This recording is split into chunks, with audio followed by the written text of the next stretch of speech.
Here in Oregon, we make voting accessible, secure, and convenient. Planning ahead makes it worry-free. So don't wait, vote early.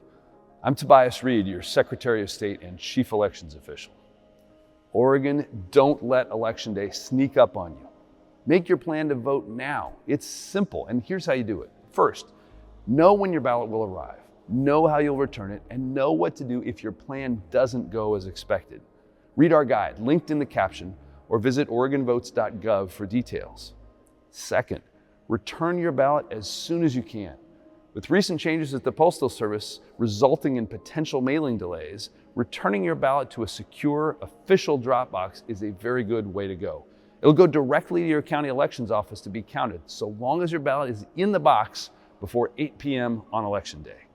If you choose to mail your ballot, you'll want to get it in the mail at least 1 week before Election Day. And if you mail it closer to Election Day, visit your post office and ask for a manual postmark to avoid delays. Third, track the status of your ballot at oregonvotes.gov/myvote. And one more thing, please share this video and help us get the word out to make sure the votes of every eligible Oregonian are counted and your voices are heard.